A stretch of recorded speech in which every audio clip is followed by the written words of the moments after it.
You are about to witness history in the making.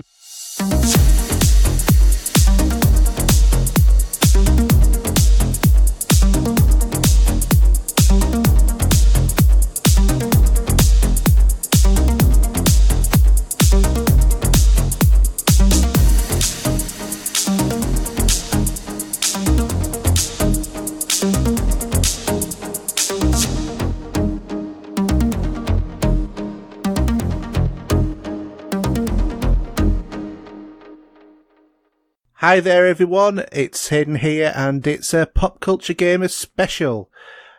Today we're having Visions of the Future and I'm here with Steve. How are you doing, Steve? Don't know, I'm in a different world right now. But yeah, I'm alright. Yeah. So this isn't a normal show because, well, this weekend I've been to Insomnia. So hence we haven't been able to record a show on Sunday night like we would normally. So this is going to be the replacement show for the week. And all we're going to do is going to go through a look at Visions of the Future in movies and talk about some of our favourite possible future depictions in movies for the dystopian and post-apocalyptic kind of worlds that we all look forward to and lovingly wait to be living in. So, we've got 10 each, and we'll just have a quick discussion about each one, and then we'll say about which one we think is probably the best out of all of them. So, Steve, do you want to go off with your first one? Okay, well, my first one is actually probably 19 years old. Okay. Because it's Death Race 2000. Right. So, this came out in 1975. And this was actually, as they do class as a dystopian future, with a cross-country automobile race that requires contests to run down innocent pedestrians to gain points that are tailored up based on each kill's brutality. Starred David Carradine, of course, but probably a lot of people don't forget or remember maybe that Sylvester Stallone was in this. Mm. So, yeah, I have not actually seen this in a long time. But I remember them talking about it at school, saying about, you know, this sort of road rage we got. It's probably more appropriate today, I would have thought. Mm. I think there's been a couple of sequels, but they were pretty poor. I can't remember the last time I saw this. I mean, I think I've only ever seen it once anyway. Yeah. And I did look at the trailer last night, and it does look... This might be a little bit dated compared to some movies. Mm. But it's a good bit of fun. It's probably a cross between Wacky Races and anything else you want to throw in there, to be honest. The cars are pretty... designed very 70s, let's go futuristic type. With fin tails and bits that stick out and stuff to... poke at you as you drive past. You just need a bit of a Trans Am in there with Smokey and the Bandit with Burt Reynolds, don't you? And then you're away. Actually, you could get his car, get a few shark fins on it, and then probably maybe get the woo-woo light on from Knight Rider as well. Yeah. And, it's... I think, actually, I wouldn't mind actually trying to find this again, actually. Mm. It's probably an X-rated version of Cannibal Run. Yeah, probably. And there was another film I saw. Probably it was just after this. Now I remember seeing it at the cinema. Do you remember a film called Carquake? I remember the name. I don't remember much of the film. No, I'm gonna have to dig that one out from somewhere and have a look at it. Mm. But yeah, because I do love a good old a good old vintage film every now and then.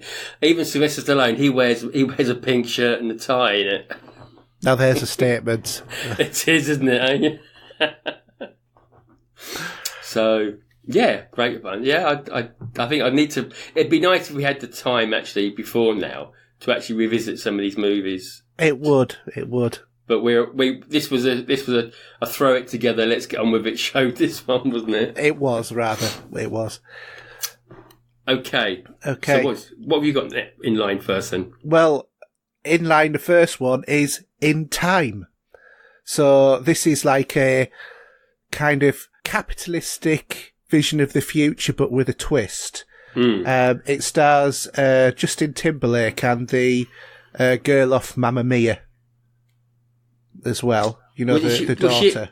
She was in Little Red Riding Hood. Yeah, that one. And she was in Jennifer's Body as well.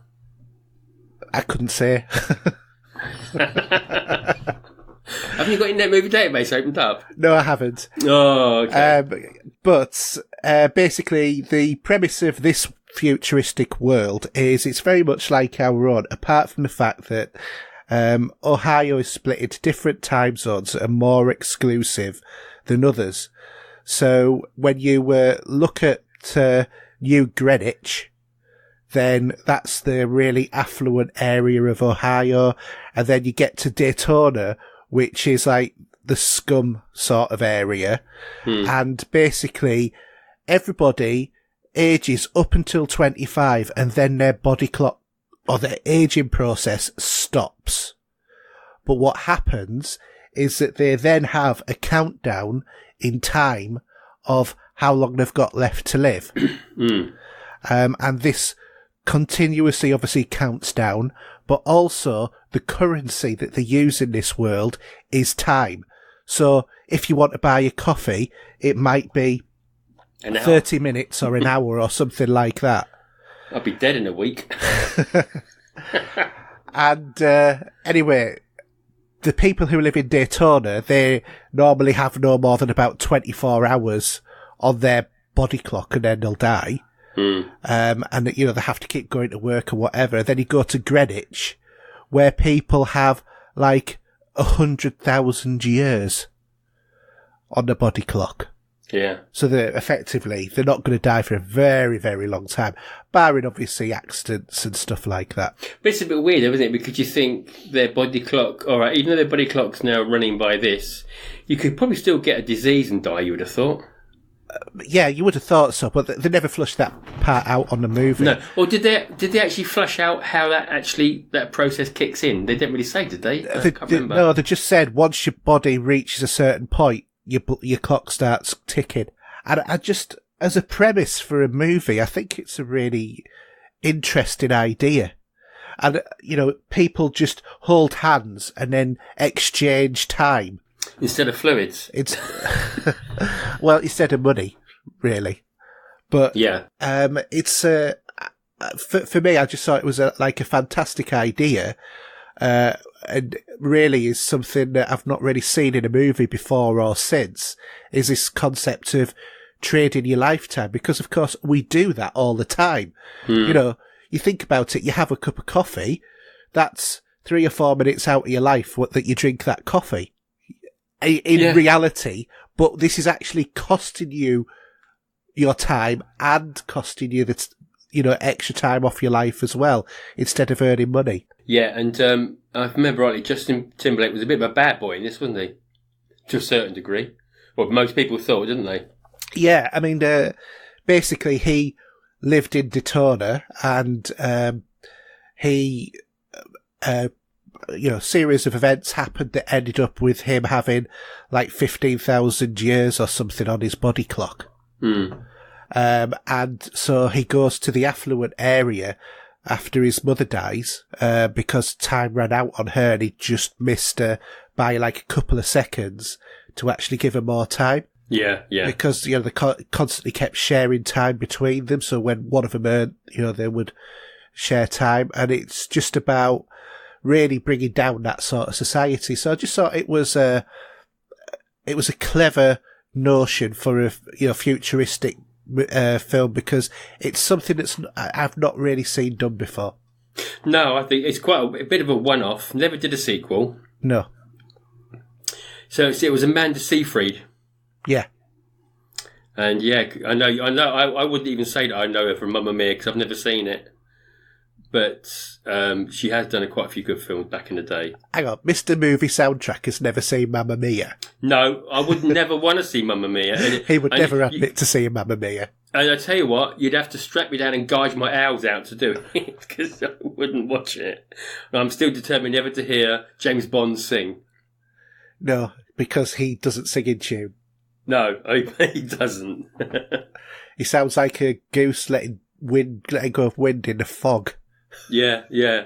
Anyway, do you want to do your next one, Steve? So actually, I thought what I'll do is, so coming off of this one then, let's have the idyllic science fiction future of one drawback where you end your life at 30. Logan's which is Rogan's Run. Yeah. It's probably a nice little tie-in with that one, isn't it? It is, actually. It's quite the opposite way around, actually, because you stop aging at 25. Yeah. But on this one, you die at 30. But you start off grown up. That's right. And, yeah, this came out in 1976. I think we all know Michael York was Logan and Jessica's played by Jen Egerton.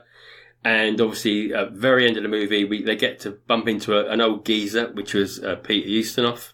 Yes. I think this film still holds up for me. It is very wacky in its design, especially with the clothes for the future they're trying to depict. Mm. And especially when you see someone like Farrah Fawcett Majors, who doesn't matter what she wears, or even Jay Egerton, you can give her a bin bag and it'd still look good in it. Yeah. But I love the idea that they had these little lights on the hands, and then they changed colour and started flashing when they got to be 30 years old, and then they would go into this carousel, which would effectively kill them, but they would see it as a renewal.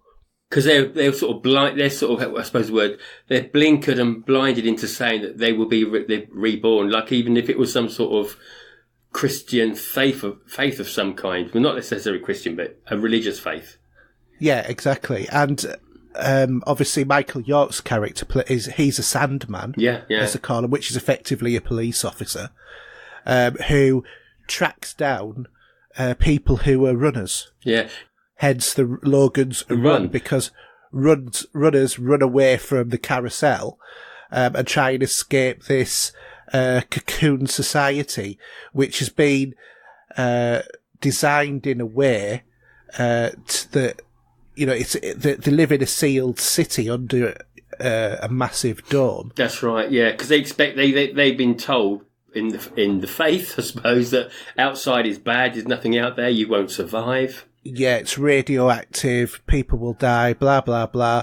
That's not the case. They go through a series of adventures just getting out of the city anyway. Yeah, going underneath and, you know, like the Iceman and stuff like that as well. While being chased by one of his best mates as runners as well. You know. Yeah, and of course this was so popular as a film, it ended up in a TV series, which was 77. Yeah, yeah, and I used to watch that religiously. Yeah, absolutely. As well, I used to be a big fan of Logan's Run, but certainly the movie. Oh God, yeah, it's I recently picked up a nice copy of that on Blu-ray, and it is fantastic.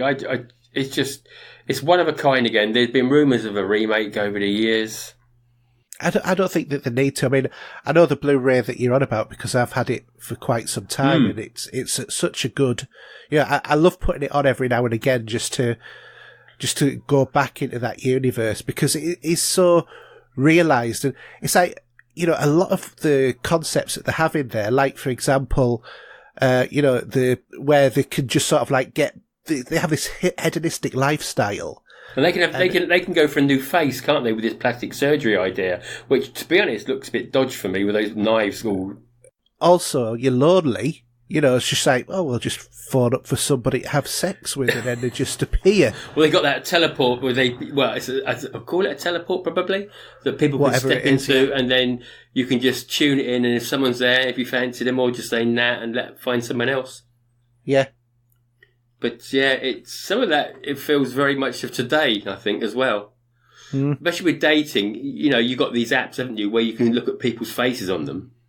Yeah, and not that I've done this sort of thing, and you can scroll through whatever, and this is the same thing, isn't it? But except they're standing in this sort of teleport. Yeah, exactly. So yeah, all good. Okay. So your turn. My turn. My next one in that case is going to be Starship Troopers. Bug Hunt. Bug Hunt. So this is it's a sort of like totalitarian state and crossed with an alien invasion sort of movie. Starring Casper Van Dien, Denise Richards and Neil Patrick Harris. Basically, in a distant future, Earth is at war against a giant aliens known as the arachnids or bugs. Did you not mention Michael Ironside in that? Or did I? Oh yes, Michael Ironside is in it as well. Sorry. Yes. I thought. I'm sure you said that. But he's not one of the top liners though. Even though as far as we're concerned, he is. Yeah. But it's those three who were like the real big names supposed to be for that one. But basically, Earth is a military state where to be a citizen and to be able to get married and have kids, you've got to go through military service. Bring it back here, I reckon. Yeah, the whole world is filled with propaganda, and it's very sort of like fascists styled on Nazism. And the populace is controlled through that propaganda as well. So it's like it's a dystopian future that you want the humans to win for. It's quite odd. This might come out of Brexit, you never know. Yeah. This is November this year, isn't it? Yeah, God, it's. I haven't seen it. Actually, to be honest, I've not seen this in years, and maybe I need to revisit it at some point. But I weren't too keen on the sequel or sequels that they ever spawned from it. The third one was all right. The second one wasn't very good. But I don't think that they ever captured that, that lightning in the bottle of the first one, because when you think back about when this film was actually made, because wasn't it was about 97 or 8, something like that. It was a long time ago now. This was a heavy CGI movie, and it was doing a CGI before Star Wars was doing a CGI to the same extent. Yeah. It still looks fantastic. It still stands up today because I've watched it recently. But also some of the concepts that they had of do you want to know more? So that, they had the news items. Yeah. Sorry. So they had the news items that were, coming over saying about what's happening in the world as if you were watching TV. So it gave you that view of them controlling the populace through the media. Yeah. And I think it's, was, quite future reaching for what it was looking at, really, in that respect. Yeah. It's funny, I remember some of this film, but not a lot of it. Well, obviously Denise Richards comes to mind. Because they all started as trainees, I think, in this film, didn't they? They sort of went. They did, yeah. They went through sort of the beginning of their career in this military force. Obviously, then they were moving up the ranks into higher places within the system. Mm-hmm. Some did, some didn't, and it caused a bit of friction. Yeah. But yeah, no, God, it's And I thought, did you pick this one up recently as well? In the last year, you picked up this on Blu-ray, didn't you? Yeah, because I'd already had it on DVD before. Yeah. Yeah, it's a good movie. Enjoy it. Cool. Okay, so I'm going to stick with I'm going to go. Let's go back. Let's go sort of into the future a bit, especially where the film was made. And I thought we'd pick Demolition Man. Yes. Which. Seashells. Yeah. And so, if you don't know, we got Sylvester Stallone as a cop who's frozen due to his indiscretions, and he's brought back unfrozen because of one of his adversaries has come out. And I can't remember what year they come out, but they're fascinated by the 80s and adverts. And it's a good laugh. Sylvester Stallone, obviously, he does everything great. And seeing Sandra Bullock there with all that enthusiasm as a police officer, yeah, without swearing, yeah. So they have this like imaginary swear jar that probably comes out of their pay packet with little tokens.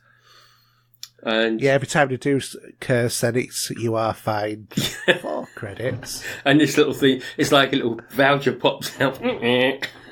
Yeah, like a receipt. Yeah, and Wesley Snipes is probably, if anything, he's that typical violent character that he plays more than often enough that we've seen him in the past, probably.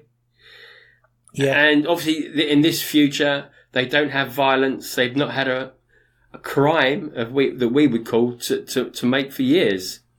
And with Wesley Snipes out on the loose, death kill is something they're not used to. Yeah. And within that, and then the cover story within the people, again, it's all these movies are about a corporation of some kind that's up to no good, or they're hiding something. And in this case, we've got people on the ground that are trying to survive the world, while these guys that live on the ground, should we say, living in a life of luxury. And I do love this movie. I say 1993 seemed a long time ago now. But yeah, really good. And it was only a 50. Well, it's 26 years ago, isn't it? Oh, God. It's over a quarter of a century ago, man. That's what it is. I know. It's a horrible thought, isn't it? Very much so. And I thought the design of a lot of the outfits were very very different. Yeah. Especially with the police, because they don't have guns. They have like a vibrating stick, shall we say, that they can put on someone's head to sort of they can take them out of it. Yeah, to give them good vibes. So, okay, what have you got next? I'm going to go completely different. More near future, but The Purge. Something I've never really seen. I've only recently started getting into these. I think you'll probably like it. So The Purge originally starred Ethan Hawke, and it's a near dystopian future where America celebrates a national holiday known as The Purge, which means that all crimes, including murder, are legal for a period of 12 hours. So some people are going off hunting and doing the crimes, and other people are basically hiding and running for their lives. Yes. It's probably like, let's all have a good bash and laugh for a while and do what you want to do, basically, isn't it? I don't know if I could cope with that in the real world. I don't think I could either. But do you know what this reminds me of? It reminds me of an episode of Star Trek called Return of the Archons. Yes. And they had dodgy vibrating sticks as well, if I remember. No, they were hollow. They look like it anyway. Yeah, but to me, I think that somebody must have watched this episode of Star Trek and just ripped that world off. Yeah. Because that whole concept of, going loopy. Yeah. Yeah, they called it on Star Trek the Festival, but instead it's called the Purge, but it's effectively the same thing. People go mad for 12 hours once a year and do whatever the heck they like. Murder, rape, steal, whatever. Yeah. Very bizarre sort of world. Was this from a book at all or anything like that? I'm not too sure. I'm not too sure. I've only really seen one of the movies. But I do want to watch some of the other ones because there's a whole series of them. Yeah, there is. Yeah, there's. I think there's about 3 movies now, is there? Something like that, or maybe more. Yeah. So yeah, maybe I might, if I get to see him kicking around on Sky at some point. I think it's on Netflix. Oh, was it? I think so. Or one of them is. Okay. My turn? Yep. Okay. So, these are all very predictable ones now, except for one, probably. Let's go to this one, because this one will be very quick anyway. And Escape from New York. Yeah, fantastic premise. 1981. And from all those people in the Purge that do no wrong, you can throw them into Manhattan. And they can do what they want there, actually, 24 hours a day. I mean, to be honest, on both of those films' universes, you're looking at totalitarian states and anarchy as the main themes in the films, aren't you? Yeah. So, because the Escape from New York sort of area is, well, complete totalitarian state, apart from New York, where all criminals are dumped. Yeah, the Manhattan Island is and then walled up, and then all the bridges are mined, so you can't get off. Yeah, and if you do get to the wall, then you get shot. Yeah. And also the water's mined as well, isn't it? So it doesn't matter how you try and get out, you just can't. And they got patrols and helicopters as well, so there's quite a few ways of keeping them at bay. Yeah, exactly. And yet Snake Plissken managed to get himself all the way across that bridge. But he did have a map from Brains, though. Not when they ran off and left him. When he decided, I know the way, poof, and Yeah. he goes up in a puff of smoke. Yeah, that was quite funny. But it's an interesting concept. And, how many times have you said when, you've been a victim of a crime and we should just stick them all on an island somewhere and... Exactly. Yeah, that's it. Yeah. And obviously that's where John Carpenter got the idea from. Yeah, well, so actually, ironically, it's really weird that Nick Castle helped write this as well. And Nick Castle played the Thing in Halloween. Well, we call him the Thing. Yeah. The Shape, shall I say. Yeah. But yeah, no, it's one film I can always watch any day of the week. If it came on the TV and I was halfway through it, I'd probably just leave it on and watch it. It's like it's like a drug. You sort of turn it on and I just go into a sort of a zombie state. And also, I love Kurt Russell playing Snake Plissken. Yes, he just pulled that off so well.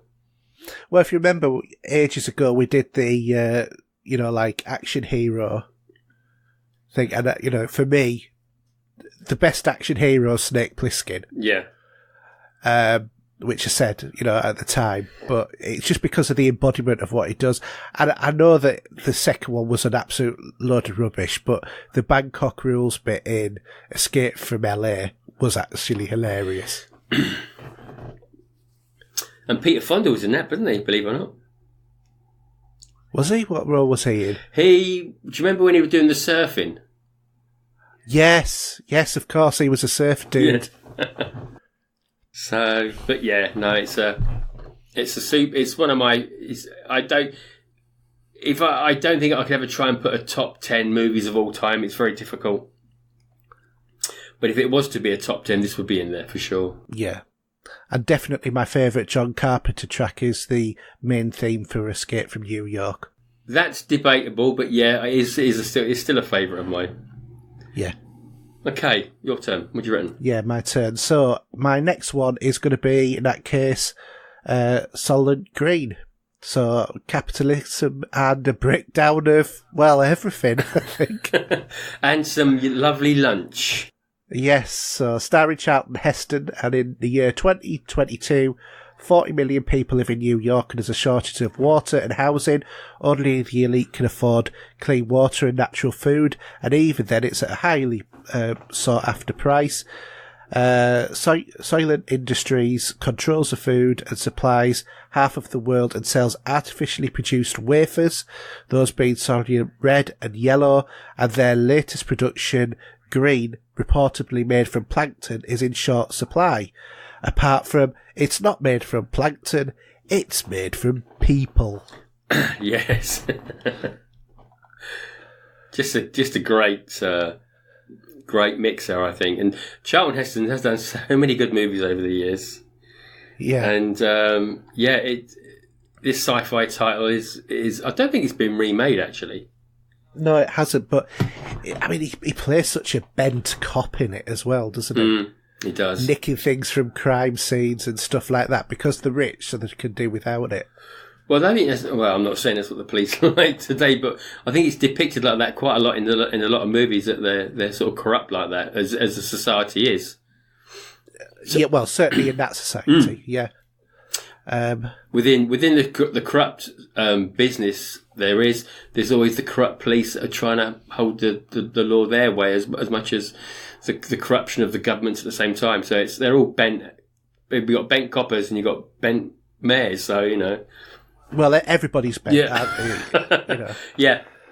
In a figure of speech. Yeah, as in on the take, on the fiddle, that sort of stuff. Yeah. But it's, I do think it's quite a nasty vision of the future. I can't really see how it would be self-sustaining, feeding people to people, because surely people would consume more than they actually died. Depends how you distribute a body, really, and how you utilise it, I should imagine. You'd have to reutilise it an awful lot, wouldn't you? Well, you get the bones, you'd get soup out of the bones, wouldn't you, for starters? And, you got the ribs. I suppose one barbecue, one bloke, really, isn't it, I suppose it takes a whole new meaning to when your wife chews your ear off over lunch. Yeah. Oh, dear. So, anyway, go on, what's your next one?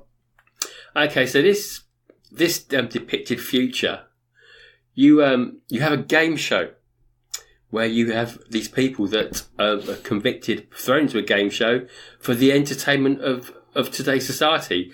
And obviously we're talking about Running Man with Arnold Schwarzenegger from 1987.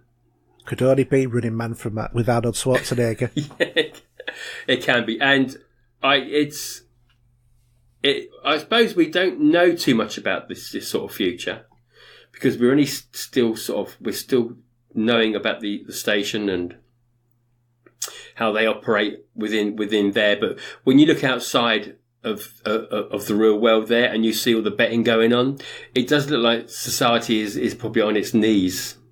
And the only thing they get a good kick out of it is watching this show. Mm. And obviously the people that have got a bit of money are there watching it, and they're enjoying it on live on stage, where people are putting their money together to see if they can make a buck out of watching criminals survive against these sort of wrestlers of the day, shall we say, back in our time. Yeah. To take them out. You got Buzzsaw there. Who else did you have? I'm trying to remember the characters' names now. Captain Freedom, Dynamo, who I remember him. Dynamo I remember very well. Big bloke he was. So and you had Yaphet Kotto from Live and Let Die as well. Yeah, who played Mr. Big. But yeah, it's obviously was a novel from Stephen King under his pseudonym Richard Bachman. And again, it's one of those movies that you could just sit and watch anytime. You can watch it halfway through, and just enjoy what you're witnessing. To be honest. Yeah, very true, very true. I did enjoy it. I've not seen it for absolutely donkey's years. No, because I don't actually. I think you can still watch this on Netflix at the moment. So I don't actually own a copy anymore. I used to have it on VHS. I've got it on Blu-ray. But I think, again, what we're getting with a lot of these films is that we're not seeing some good special editions of them. No. So they're bare bones discs. But I'd love to have a lot of features to go back and see how these movies were put together, and seeing some of the outtakes and behind the scenes. I think that special features in movies on Blu-rays and that is something that's dying a death, which is a shame. Well, not on Arrow discs anyway, I can say that for nothing. No, maybe not on Arrow discs, but on general distribution. I think, because when you do get the special editions and these Criterion editions or whatever you want to call them, you do get some nice packaged ones. And I think even now with a lot of the 4K coming out, some of these special editions they're putting more effort into them. Some of them. Yeah. Not all of them, no. Oh, God, no. Some of the older movies which have got a lot of content in the background that they can use. Yeah, definitely. Anyway, shall I go to Equilibrium? Okay. The next one. Yep. So, this one's like a fascist totalitarian state, film starring Christian Bale and Sean Bean. It's based around the city of Libya, and it was established from the survivors of World War III, who blamed emotions and emotionally stimulating objects for causing wars. So basically anything that is emotionally stimulating and emotions themselves are forbidden. Anyone who goes against this is known as a sense offender, and everyone has to take a drug called Prosium 2 to shed all emotions. Libra is governed by the Tetragrammaton Council led by Father, who communicates propaganda through video screens, Father being played by Alfred of Gotham. Okay. If I remember rightly. Yeah. I don't think I've actually seen this. It's well worth watching. You've got to watch this one. It's a good film. And basically, sense offenders are pursued by clerics who themselves have a very unique fighting style. And there's this fantastic bit at the beginning of the movie where there is all of these sense offenders in this room, and the lights go out, and then all of a sudden there is a flash of light, and you can see Christian Bale burst into the room sliding on his knees, and then it goes completely black, and it's all silent, and then you hear whispering saying, "Can you see him? No. Can you hear him? No. Do you know where he is?" And all this conversation going on, and then all of a sudden Christian Bale starts flinging his arms about, shooting everybody who's in the room using this, like gun and fighting, fight style, and he's basically left standing in the room at the end of it. It's great fun, absolutely great fun. I love the concept that one day that we actually might say, no, we're not going to have emotions anymore. I don't think we'd ever actually do it, but when you think about it, a lot of arguments or whatever, if you didn't have emotions and you were more logical, it would might maybe make a better society. Where be a bit boring though, wouldn't it? Well, it depends upon the circumstances. No world with domestic abuse and no world with anything like that. That would be quite good. Although I'd probably be out of a job at that point.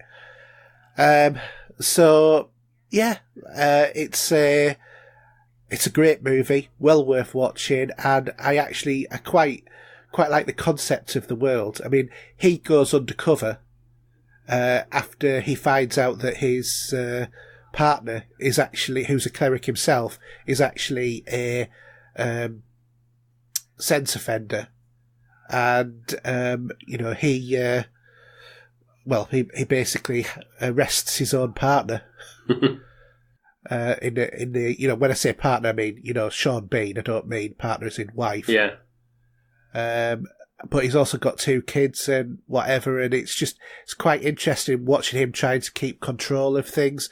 And there's this one bit with a dog. Okay. Where they do a raid on a sex offenders, and there's a dog there, and that's quite will the dog die or won't it sort of thing, and quite emotional for Christian Bale's character. So well worth a watch. Oh, cool. Yeah, I remember, I think, if I remember right, isn't the cover of this, or the poster, should I say, very Matrix orientated? It seems very similar. It is, but the movie's actually nothing like the Matrix, other than the fact that they use like a sort of like kung fu sort of. Well, I think the guy actually looks like Keanu Reeves and dressed in a similar. So I don't know if they would have had anything on this for. Well, they are called clerics. Yeah. It's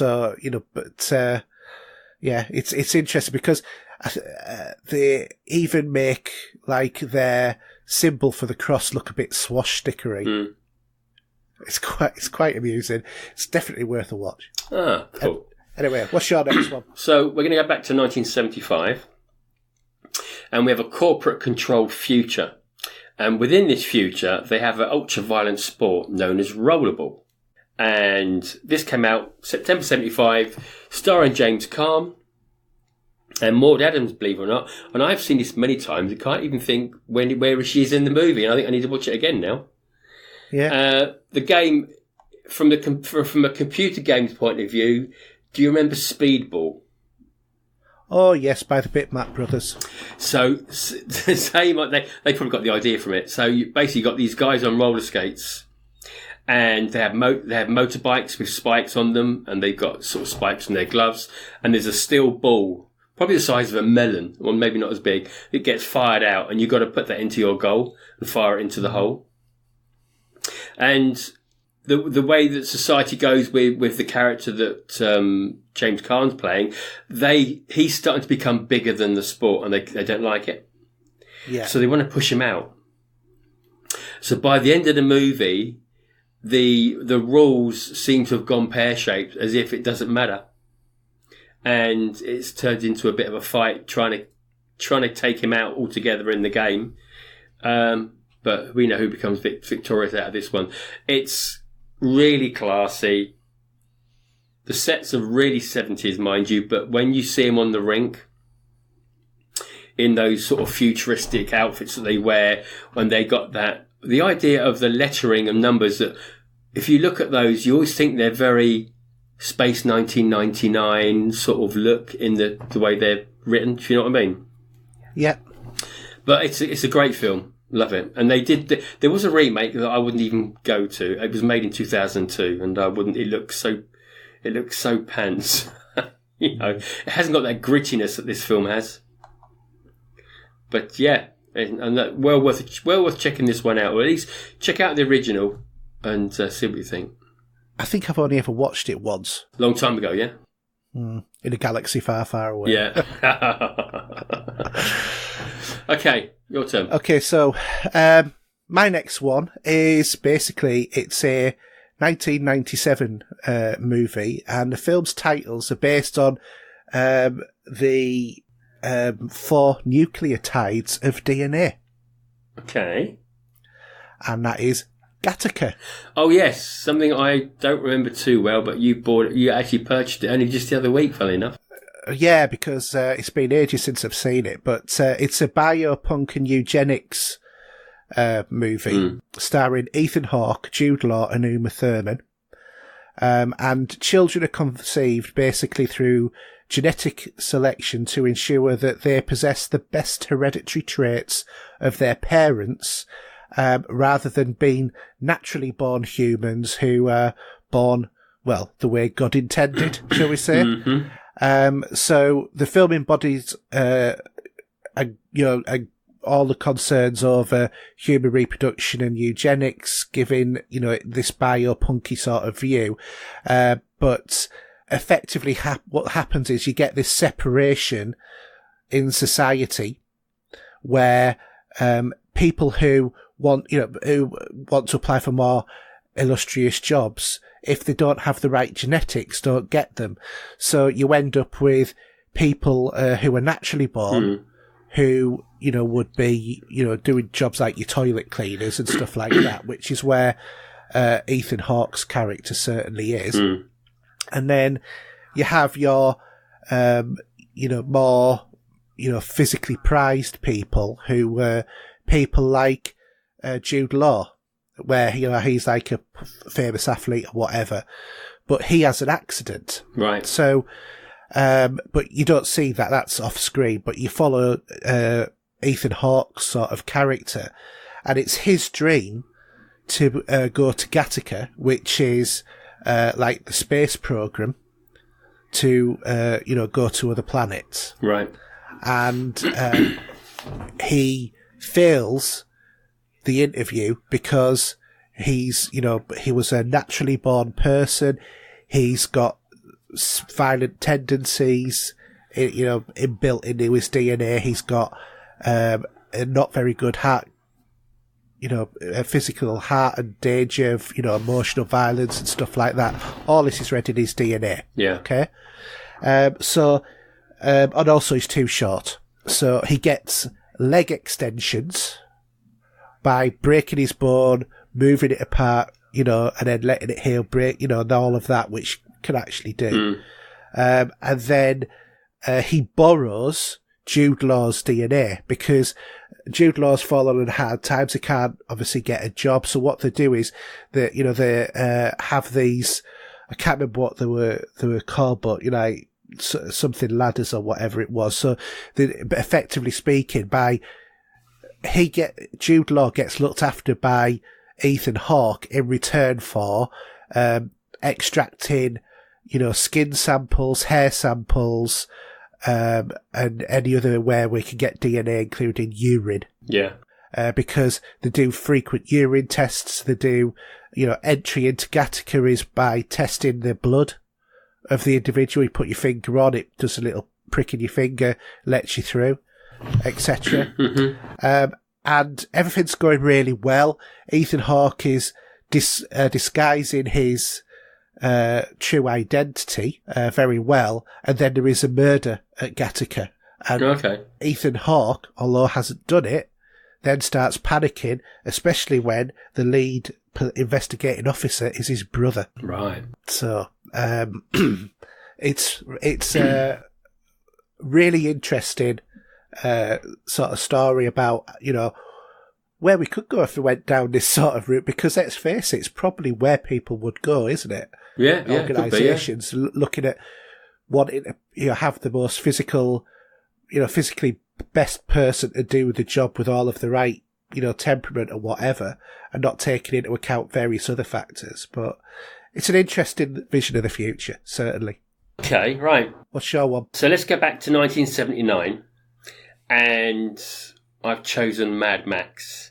Now, this is probably the start of where the future is going a bit bonkers and going pear-shaped. Because, to be honest, you don't see too much of what it's doing. And that probably doesn't pick up until you come to the second movie, where everyone's looking for fuel, and then we see that it spawns a third sequel. Yeah, evidently they're doing a prequel, and it's going to start off with Brexit. Yeah, probably would do, yeah. You had to get a Brexit joke in there somewhere. And I did. Obviously, this kick-started the career for Mel Gibson. In this, he plays a cop called Max, who is... Mad? Well, the only reason he gets mad is because his wife is murdered by this motorcycle gang who he takes vengeance on. In the meantime, the government on the police station side have been trying to keep him sweet because he was feeling like quitting, but he's a good cop, and they give him a sweetener with this V8 police car, and goes on the hunt for the gang once because they killed his baby and his wife. Great movie. I love the because this is obviously Australian. I love the setting in the outback sort of thing. The way it's all it's not a lot around. It's all very empty, which probably gives you that idea that the future's going that way. But Australia's has got some very, should we say, places that I probably haven't got a lot of kicking around. Very empty sort of world. Just thinking about this for a minute, because it's been ages since I watched Mad Max. Do you remember, had they had a nuclear apocalypse before it? Well... Or was it just Australia? Well, it was just the world was going to shit, excuse my French. Because if you remember in the second movie, it starts off with this voiceover, and you see these black and white footage where society's going wrong and the systems are collapsing. The people where they work and it's all going wrong and it's all going to a close. Oil was having a big issue with what they want, and that all goes to pot there. Hence the idea that there isn't a lot of fuel around, it gets a bit precious. Yeah. And especially when you're in the outback and you're driving in one of these sort of outlandish vehicles they've got, you can't walk around a lot of places. But I just think it was a great world to put together. George Miller, the director, did a fantastic job. I can say I like the remake they did. Fury Road. Yeah, but I still have a big fondness for the original first. Well, at least the first two movies. The third one was okay, but I think number one, number two are just brilliant. They really sort of bounce off each other. Just great. Don't get me wrong, Fury Road's got loads of action in. But in terms of story, it has none. It's sort of like, let's go over there. Oh, there's nothing over there, let's go back. That's the story. I mean, I think it's very cinematic, what draws you in. I think that's how he gets you on board. But to be honest, where we have the actual story of Max and what happens to him, which turns his world upside down, and that turns him into a different character. And by the end of the first film, he's a broken man, and that carries on into the second movie. But they're just I just adore these films. They're just so good. And I think I remember seeing, when I first saw it, I saw the American cut, which was dubbed American. And then when I saw it on VHS, I think I caught the Australian version, should we say, which was without the American accents. And I don't actually own these. I've got some digital copies, but I need to, at some point, it'd be nice to pick up a copy of this if they could have a bit more meat on the bones with the Blu-ray. I've got all 4 Mad Maxes on Blu-ray. Yeah. I don't think there's not a lot of content with them, is there, to be honest? No, not really. No, which is a shame. Because every year, you would not believe they have these big Mad Max conventions. And all the actors that are still alive today, they all go to these like big car meets where people have built their own versions of the vehicles, and they look great. Yeah. Really do make an effort. Yeah, definitely. Okay, 2 to go. Okay, so my number 2 slot is V for Vendetta. So this is a police state totalitarian London, starring Natalie Portman and Hugo Weaving, based on the comics by Alan Moore and David Lloyd. It's 2032, and the world is in turmoil, with the United States fractured as a result of a prolonged second civil war and a pandemic of the St. Mary's virus that ravaged UK and Europe 14 years earlier. The United Kingdom is ruled as a fascist police state, and television is also used to control people by the government. I think I've seen this twice, but it's been a long time. Yeah, it's a good movie though. All I remember about it is the masks. Yeah, well, yeah. For some reason, that sort of sticks in your head. Yeah, well, Hugo Weaving, you don't actually see his face the whole time because he's behind a mask in one way or another. Yeah. But he plays such a good part, and it's just like it's government and bureaucracy gone completely amok. Yeah. Yeah. And it's who's in that movie again? I've forgotten who's the girl in it. Natalie Portman. Thank you. That's it. Yeah. Was this the start of her career? No, she'd done Leon and stuff. Yeah, of course she did. Yeah, that was way before, wasn't it? Yeah, and she was a child in Mars Attacks as well. Yeah. Oh, I love that film. It's great. It's back on Netflix. I know it is because I've got it downloaded onto my phone from the Netflix app, so I can just watch it when I want at lunchtimes. But yeah, no, it is a good film. I think I was introduced this quite late on, to be honest. Yeah. But yeah, no, I quite like that one. Okay. But V takes the part of, his plot is Guy Fawkes and to blow up Parliament. And that's what it's based on. And the mask is based on Guy Fawkes. Oh, okay. I can see that. I get your meaning. Yeah. So do you want to do your number 1? No, I've got 2 to go. Oh, you got 2 more, yeah, because I'll tell you what, I'll add an extra one in that neither of us have mentioned. Okay. So go on, your next So one. my next one is RoboCop from 1987, which is one of the again, if you're going to pick 80s movies to be in a top 10, this one will be near the top. Yeah. And what we have here, we have a crime-ridden Detroit with Omni consumer products sort of corrupting the world, corrupting Detroit as it is at the moment. I'm sure the rest of the world can't be far off this. Yeah. In this state. And they're looking into having cyborg police because the police are going against them as it is. There's strikes and everyone else is sort of hating the world that they're having to look after.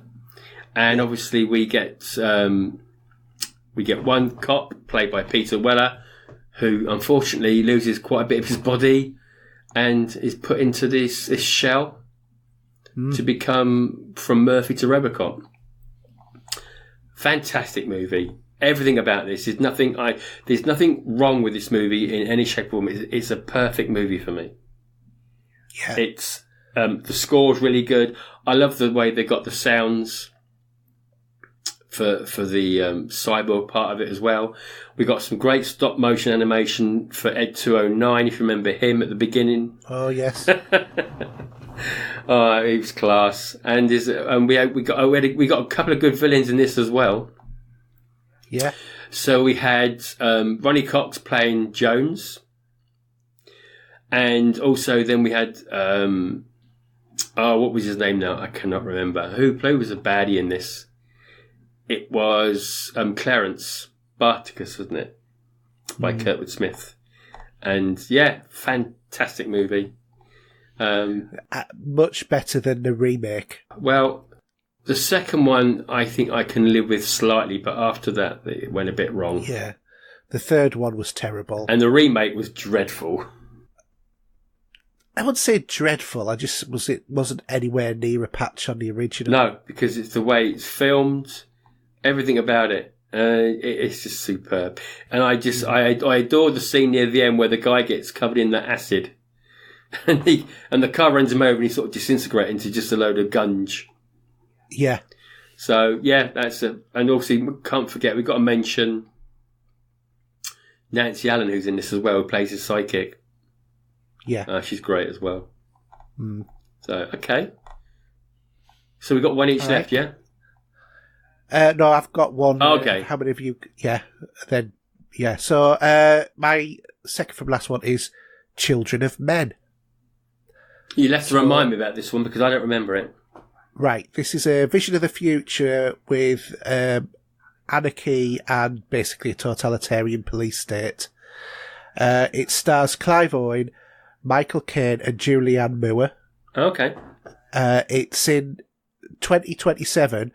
Global human fertility and depression has been ongoing for 18 years. The world is on the brink of collapse and humanity faces extinction. The United Kingdom is one of the few nations with a functioning government. The only other one known is Angola. Mm-hmm.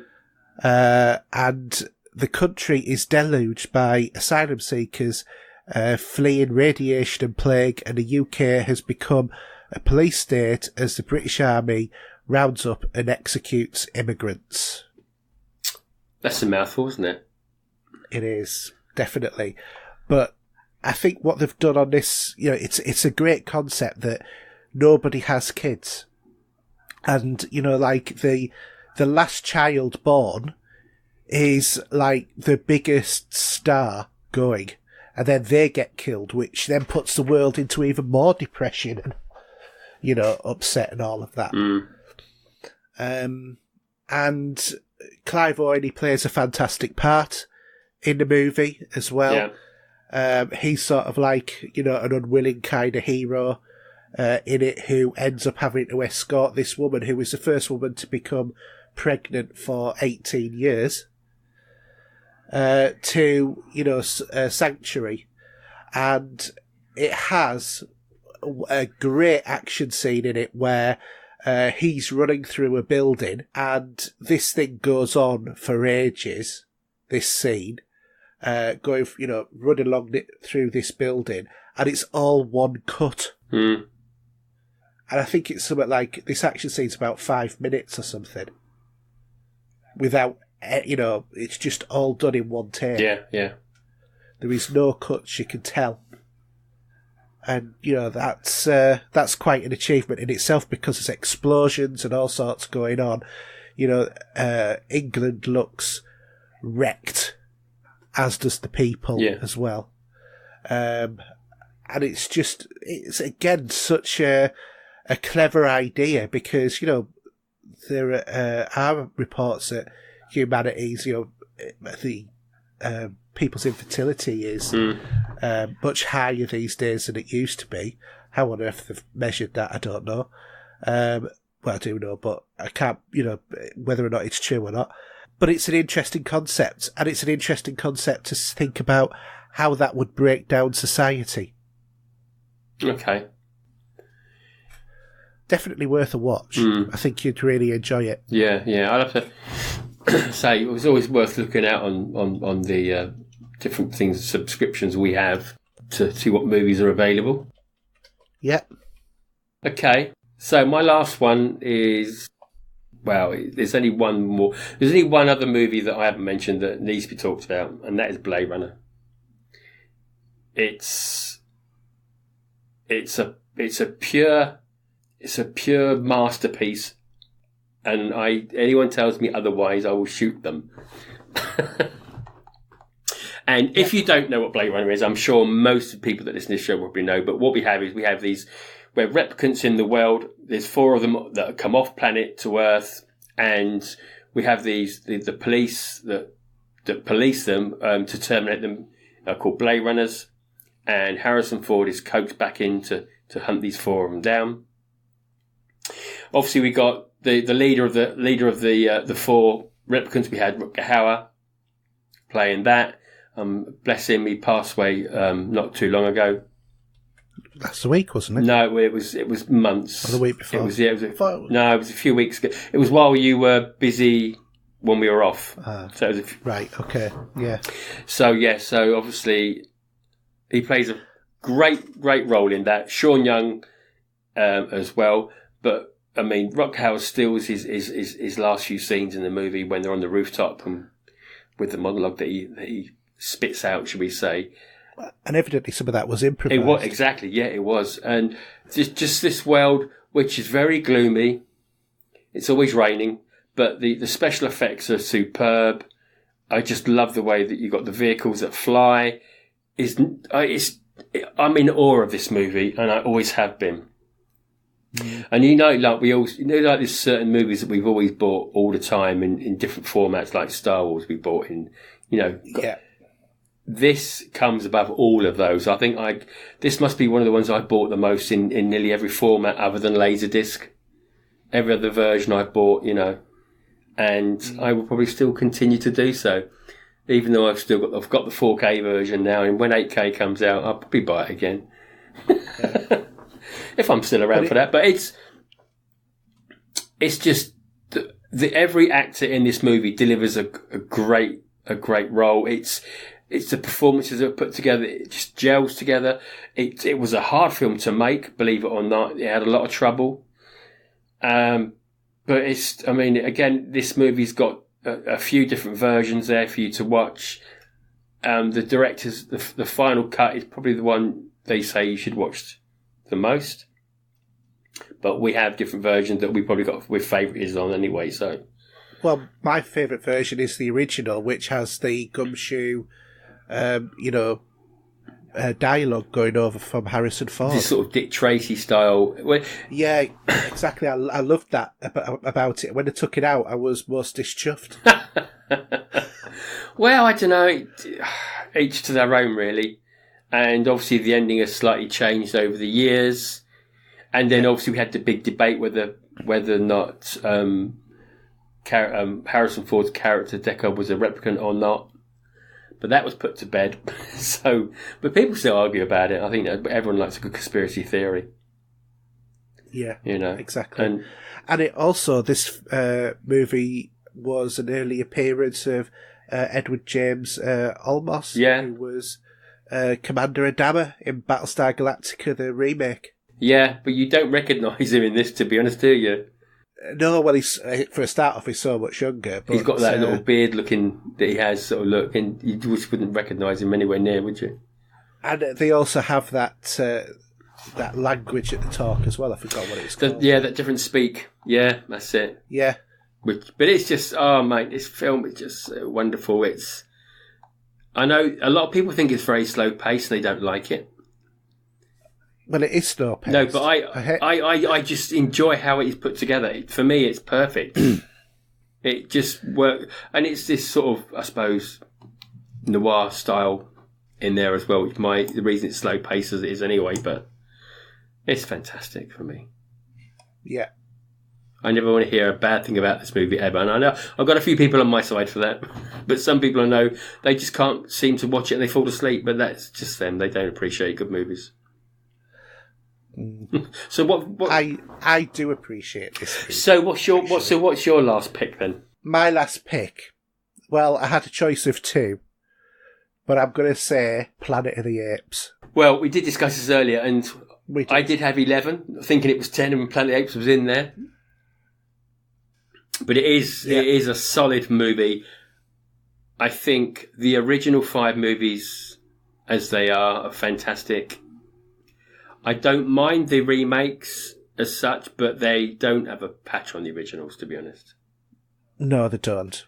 And the least said about the Marky Mark version, the better. Sorry, what would you say? I missed that. I said no, deliberately I said that. All right, okay, sorry. No. Yeah, but this to me, this was one of my early science fiction, fandoms. Remember seeing this concept of like these people from our planet who landed on this alien planet that was filled with apes who talked and people didn't talk. And it's a role reversal, isn't it? Yeah, it introduced me to so many different core concepts of sci-fi. And I remember seeing, their ship sink in the water, when the crash landed. Yeah, because it's got that very spike on the end of it, isn't it? It's very pronounced. Yeah, exactly. I remember thinking, oh, how are they going to get out of this? And being so excited by it. And then you get to the end of it. And even though I was, first time I saw this, probably about 5, to be honest. The very first time I ever saw this, and then I saw him standing at New York's, in front of the Statue of Liberty. And I was just sort of like, oh, well, he's on Earth all along. I got it, even at that age. But just seeing it, it was sort of, it was one of those wow movements. Well, it was really weird because the special effects for this movie were, again, one of a kind, but they worked. And even though they did a lot of prosthetics to get this right, I'm sure, I think it won a few Oscars on its way, and Charlton Heston is superb in this. Again, and of course, in the Unmentionable movie, he actually did the opposite side role, and he ended up playing an ape in one scene. Yeah, I don't even think about that movie. It don't exist. It's wrong, honestly. It really is wrong. And, yeah, it is. And obviously, we can't forget, because obviously during the original 5 movies that were made, and we had one thing that was always prominent, would have been Roddy McDowall, who was in different variations of a character that he played. Yeah. And also, one of them, you had Ricardo Montalban, didn't you? Yeah, that was the second film. Yeah, because no, that wasn't Beneath. Sorry, the third one. I think Escape. I thought Escape was where they crash landed. Escape from Planet of the Apes. That's where they were on Earth. Our time. And then they bumped... Yeah, but it was Conquest of Planet of the Apes was the one with... No. I will prove you wrong, because I'm right. In this case, can I just leave the chair 1 second? Yeah. Thank you. 1 sec. I'm right. Just so that we're straight, I am saying Conquest for Planet of the Apes, which was the 4th one. It was the 4th one, yeah. It was, and that was the one that I'm saying is Ricardo Montalban was on it. No, it's not. I bet you it was. No, I'm telling you, it's good. I bet you it was. Conquest for Planet of the Apes, I bet you. Now, do I need to show you a photograph of the back of Escape from Planet of the Apes, so at the box set of the CDs? Okay, do you want to just double check what movie that you're actually looking at, though? It says Escape from Planet of the Apes, and you got the circus. He was the circus, and Caesar was born. Don't you remember? I'm sure it was the 4th one. Right. We are going to have an argument here on here, but I will now. What I will actually. Shall I point you to the Wikipedia Conquest of Planet of the Apes page, which says Ricardo Montalban? Yeah. But he was in. And that's the one that I said. That's the 4th one. He's not in the 4th one. He is. There's Planet of the Apes. Mate, I was in it. I think he was in it briefly. Escape from Planet of the Apes and Conquest for Planet of the Apes. Yeah, but his main role was in the second one, in the third one, sorry, which was Escape. I was talking about. I said Conquest of Planet of the Apes. Right, but that was very briefly in that one, if I remember rightly, where it was in. No, he was Caesar's. He was a guy who was looking after Caesar, and he ended up getting killed. Anyway, you've got it the wrong way around, because he was at the fair, at the circus, at the end of Escape from Planet of the Apes, and he had a bigger role in the next one, because Caesar was a baby. Yeah, because that's what he took the baby, didn't he? Yeah, so we're both right. He was in both of them, but he was at a bigger part in the 4th one. Yeah, I don't remember it as prominently as Escape, to be honest, because I think I was more fond of Escape than Conquest. Yeah. But anyway, it's by the by. See, for me, it was the other way around, because I liked Conquest for Planet of the Apes more than Escape, because Escape was where they'd gone back in time, wasn't it? And from the future. Well, they come into our time. Apes. Yeah. Yeah, they went back in time from their time, which had been forward, yeah. Yeah. But anyway, overall, so we were both right. yeah. But it's a series that if you put that into a loop, you can go to any point of that loop and watch all those movies. Yeah, you can. Apart from, in terms of causality, they break the causality, don't they?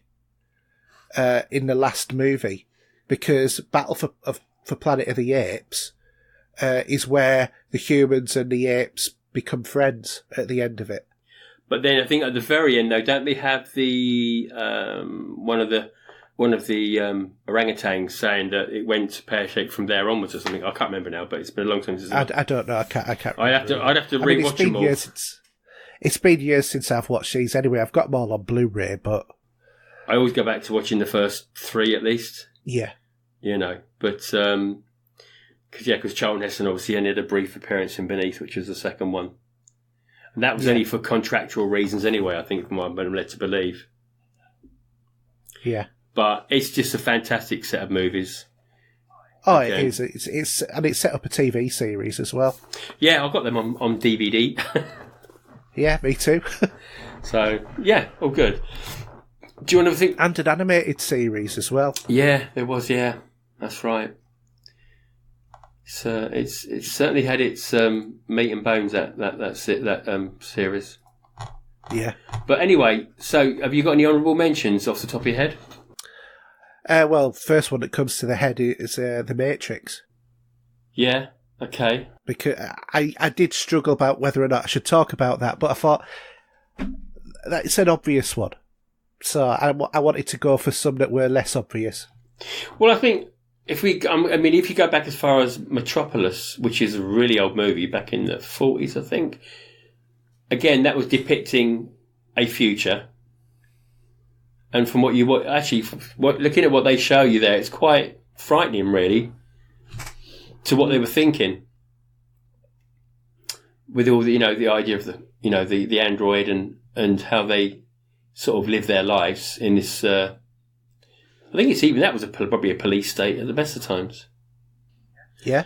But I'm trying to think of some others off the top of my head now, because I did have a long list and I shortened it down.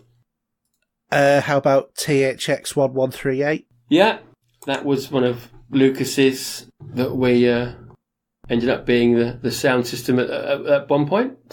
Yeah, and you're not allowed to have sex or reproduce, but you can use mind-altering drugs as a mandatory thing. That's it, yeah. So that blows your mind in a different way. I won't say anything more about that. No, A Clockwork Orange. A very weird movie. Oh, indeed. And as much as it was banned the way it was, I think I first saw it was on a pirate VHS tape, because it wasn't allowed to be shown. It wasn't allowed to be shown in the cinema in the UK. Fair enough. And I know where that was filmed. A lot of that was filmed at Brunel University. Yeah. So yeah, all good. Judge Dredd. Oh, sorry, Dredd rather. And it's two versions, isn't there? Both versions, yeah. I can't think of anything off the top of my head now, too, because I did have a long list and I've just thrown it away. Dark City, 1984. Yeah. Babylon AD. I don't know about that one, really. Well, it's another version of the future, isn't it? Insurgent. Yeah, and is it Divergence? Divergence. Yeah, those are, and obviously probably Hunger Games. What about those? Yeah. There's Aeon Flux and Ultraviolet. Yeah, well, Ultraviolet is a superb movie. Aeon Flux isn't, unfortunately. No, definitely but not. I think I liked it because who was in it. So, yeah, all good.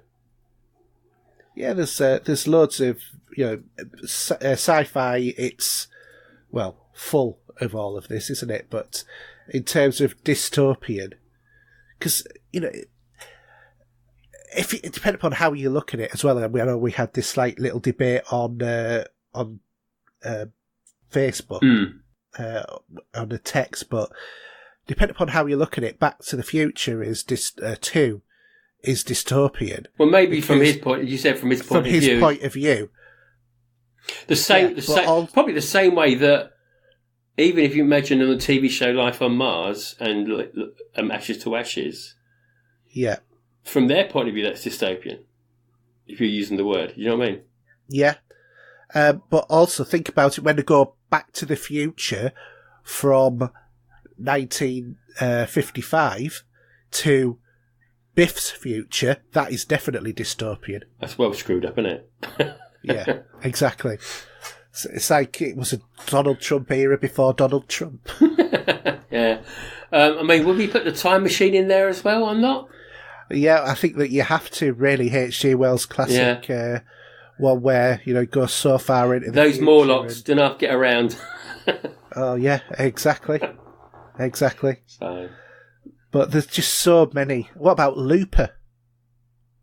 Where you send people in the past to be killed, so that the bodies can't be found as easy. Yeah. What was the other one with Christian Haydn? That rings a bell. What was that one? You're thinking about Inception. Are you? No, the other one I'm thinking of. I can't think of the top bit now. But Inception, there's another one. Yeah. Really, I think a lot of movies these days are very showing you this different sort of, world. Even we had if you go into computer games, we've got Fallout and a few other games that are showing you this sort of wrecked world that we're living in. Yeah, Fallout 2, Fallout 3, Fallout 4. Fallout 76% off. New Vegas. But there's like Rage, I think, for example, probably, not that I played it, would be in that sort of line as well, wouldn't it? Being another Bethesda game. Yeah. Yeah. And Mad Max, the game. What about Mass Effect? I suppose so. Possibly, yeah. That's a future, but it's not one we would know, is it? No, but it would be nice to know, wouldn't it? And also, the Amiga Man, which I mentioned earlier before we came on air, and obviously I Am Legend, which also spawned from that. Mm. So absolutely different loads. Plenty. So which one would you like to live in? Which one would I like to live in?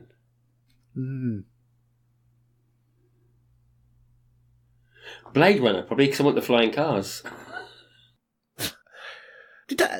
Have I missed one out? Did I mention the island?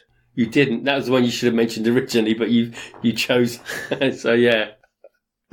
Yeah, sorry. I must have. I missed it out. It said so. The island with starring Ewan McGregor and Scarlett Johansson, where residents are governed by a strict set of rules, living in a compound, which protects them from the outer world, which is told has become contaminated.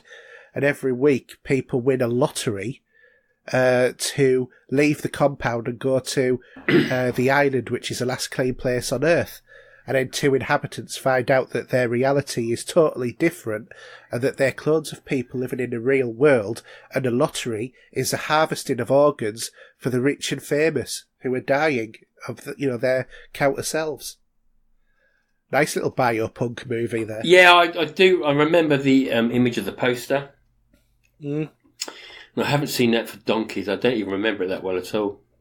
I haven't, but any movie that's got Scarlett Johansson has my interest. I think she's probably very young in that movie as well, probably. She is, yeah. Yeah, she is. Should be early 20s there. Yeah. Cool. But yeah, fantastic. Anyway, Steve, I think that's about a wrap for today. Do you want to give your normal contact details? Yeah, so best place to find me is on Twitter. That's at Steve007. Obviously, a gaming point of view, even though we're not doing a lot of gaming at the moment, but I'm going to be nipping on to check the cross save for later.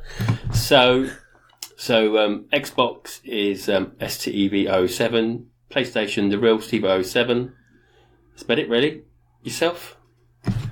Everything's HERJ UK, whether or not that's you'll be able to find me on Twitter, Twitch, YouTube, PSN, Xbox Live, Steam, GOG, Uplay, Origin, whatever you like. It's the same. If you want to get in contact with the podcast, then you can email podcast@popculturegamers.co.uk. You can follow us on Twitter @popculturegamer. You can also go to our website, popculturegamers.podbean.com. And if you want to support the show, can do that in a normal ways by either retweeting, reposting, give us a review, go to our Patreon, or just do a subscription to me on Twitch, which will go towards funding future shows. And that's about it for this week. We'll be back next week with a full show. Until then, it's a good night from me. And a good night from him. Good night. Good night. You are about to witness history in the making.